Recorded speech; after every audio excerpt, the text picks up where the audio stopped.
எல்லா மதங்களும் இங்க இருக்கலாம், எல்லா மதங்களும் காட்டுகிற வழி என்ன அப்படின்னு சொல்லிட்டு நீங்க ஆராய்கிறதற்கு இன்னைக்கு கூகுள்ல உங்களுடைய தாய்மொழியிலேயே அவைகளை பதிவிறக்கம் செய்து நீங்க படிக்கலாம். என்ன மாதிரியாக இவைகள் வழிகாட்டுகின்றன, யார் உண்மையான தெய்வம் அப்படின்னு சொல்லிட்டு அறிந்து கொள்வது இன்றைக்கு உங்களுடைய கையில தான் இருக்கு. ஆனா வெறுமனே பாரம்பரியம், இது வெளிநாட்டு மதம், இது சரியில்லை, இது பொய், இவர் பொய்யாய் சொல்கிறார்கள் அப்படின்னு சொல்லிட்டு வெறுமனே பேசிக்கொண்டு இருக்கிறதுனால உண்மையை ஒருபோதும் யாருமே மறைத்து விட முடியாது.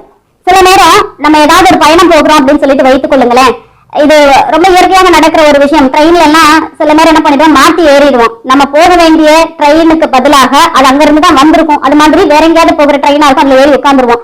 கொஞ்சம் தூரம் போனதுக்கு அப்புறம் தான் தெரியும் இது வேற பாதையில போயிட்டு இருக்கு, நான் போக வேண்டியது ஆப்போசிட் டைரக்ஷன்ல இருக்கு அப்படின்னு சொல்லிட்டு. அப்போ அடுத்த ஸ்டேஷன்ல இறங்கி என்ன பண்ணுவோம், ட்ரெயின் மாதிரி நம்ம வந்துடுவோம்.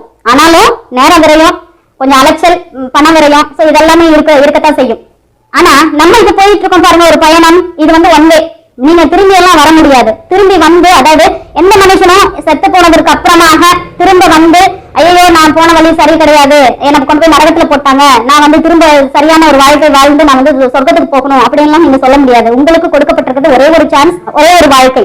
இந்த வாழ்க்கையிலே நீங்க தேர்ந்தெடுத்து பயணம் பண்ணக்கூடிய அந்த வாகனம் அப்படிங்கிறது தப்பா போச்சு அப்படின்னு சொன்னா நீங்க இடையிலேயே பாதி டெஸ்டினேஷன்லயே இறங்கி அதை சரி செய்யறதுக்கெல்லாம் முடியாது. ஏன்னு சொன்னா எப்போ யாருடைய வாழ்க்கை முடிய போகுது அப்படின்னு சொல்லிட்டு யாருக்குமே தெரியாது. அப்போ நீங்க அந்த வாகனத்துல ஏறுறதுக்கு முன்னாடி உங்களுக்கு தெரிஞ்சிருக்கணும், இது சரியான வழிதானா, இது நான் போய் சேர விரும்புகிற அந்த டெஸ்டினேஷன்ல கொண்டு போய் என்ன சேர்க்குமா அப்படின்னு சொல்லிட்டு தெரியாம நீங்க கண்ட பஸ்ல நீங்க ஏற முடியாது. ஒருவேளை நீங்க டெல்லிக்கு போகணும் அப்படின்னு சொல்லிட்டு வைங்களேன், கோயம்புத்தூர் போகிற பஸ்ல ஏறி உட்கார்ந்து கொண்டு நீங்க டெல்லிக்கு போகணும் அப்படின்னு சொன்னா அது போக முடியாது. இல்ல மும்பை போறவராக இருக்கிறீங்க, கல்கத்தா போகிற பஸ்ல நீங்க ஏறி உட்கார்ந்து கொண்டு நான் மும்பை போகணும் அப்படின்னு சொன்னா அது முடியாத காரியம். அப்போ டெஸ்டினேஷன் எது அப்படிங்கறத நீங்க தான் முடிவு பண்ணணும். உங்களுக்கு தேவை என்ன அப்படிங்கறத நீங்க தான் முடிவு பண்ணணும். அதை முடிவு பண்ணி வச்சதற்கு பின்பாக நீங்க எந்த வாகனத்தை நீங்க தேர்ந்தெடுத்து அங்க போக போறீங்க அப்படிங்கறதையும் நீங்க தான் முடிவு பண்ணணும்.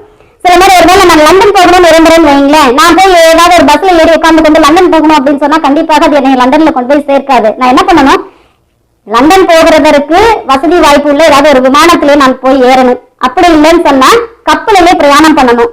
இந்த மாதிரி அந்த ரூட்டை கரெக்டா தேர்ந்தெடுத்தா தான் நான் விரும்புகிற அந்த டெஸ்டினேஷனுக்கு, அந்த முடிவிற்கு அது என்னை கொண்டு போய் சேர்க்கும். உங்களுடைய வாழ்க்கையிலே நீங்க சொர்க்கத்துக்கு போகணும், இல்ல முக்தி அடையணும், பாவத்துல இருந்து எனக்கு விடுதலை வேணும் அப்படிங்கிற அந்த தேடுதலும் ஆசையும் உள்ள நபராக இருந்தீங்க அப்படின்னு சொன்னா அதற்கான வழி என்ன, எல்லா மதத்திலையும் அதற்கு என்ன சொல்லப்பட்டிருக்கிறது அப்படிங்கறத நீங்க தான் ஆராய்ந்து நீங்க போக வேண்டிய ரூட் என்ன, அதற்கு எந்த வாகனம் உங்களை கொண்டு போய் சேர்க்கும் அப்படிங்கறத தேர்ந்தெடுத்து ஏற வேண்டியது உங்களுடைய கடமையும் பொறுப்பும்.